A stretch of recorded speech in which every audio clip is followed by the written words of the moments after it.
বসি। যাও বসো। বিটি দেখো, বিটি দিব। কাল তোমার বউ বললো আজকে বি করবা, এলাকার লোক সব তোমাকে কি বলবি? বাপু আমার জন্য না, আমার বড় ভাইয়ের জন্য। আচ্ছা বাপু, তোমার সাথে কথা বলে লাভ নাই, তোমার বাপের সাথে কথা বলতে হবে। আচ্ছা তাহলে বলেন।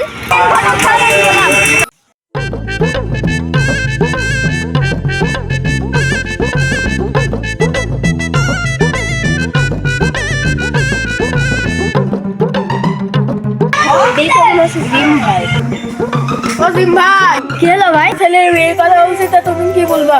এখন বয়স হয়ে গেছে, ছেলের বিয়ে দিতে হবে। বললো তোমার ছেলের আমি প্যান্টুন দিল, আর আজ বিয়ে দিবা? কি করবো গো, ছেলে যুদ্ধ দিছে থাকলে হইলো। তো আছে বাপু করবে। পরিবেশ কিরকম? পরিবেশ হিসাবে এটা ভালোই। যদি রাজি থাকো তাহলে পরশু দিনই যাই। দুই কথা ঠিকই হলো তাহলে সব।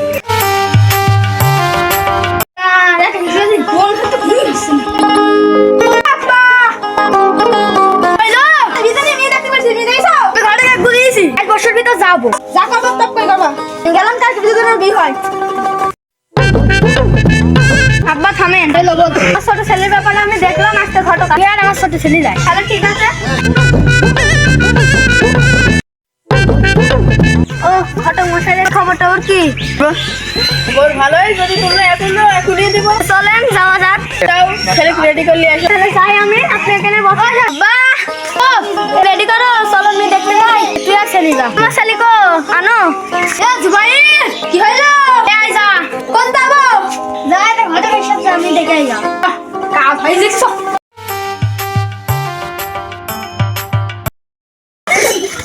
এবার বলবো আগো। ওই তো ঘটক পড়ে গেছে।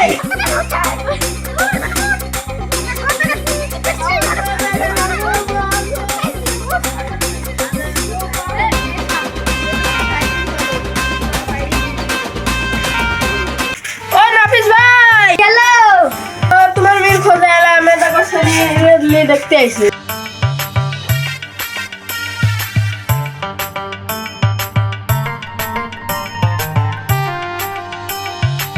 ও ঘটক সাহেব মিটলি আসতে বলেন। হ্যাঁ বলছি, বিকলি আসেন ও ভাই। আসো।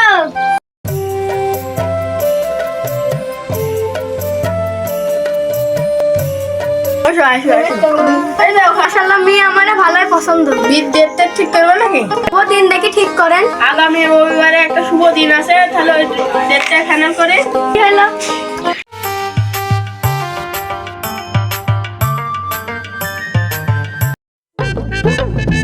হ্যাঁ ভাই বসেন।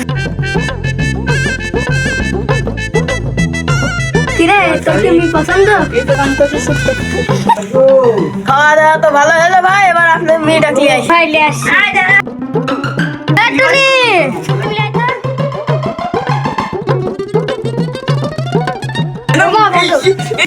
বাবা, তোমার মেয়ে কেমন পছন্দ? লাও বেটি পড়ালাও, তাহলে শুরু করা যাক।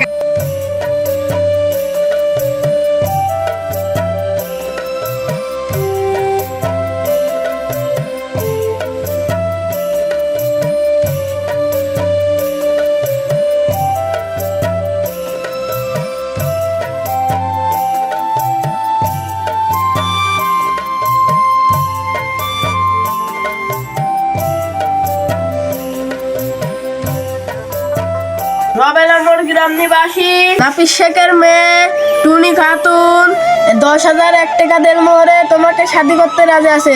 তুমি কি বাপ কবুল? কবুল। বাবা একবার বলো। বলে এবার মেন্টালে হোক।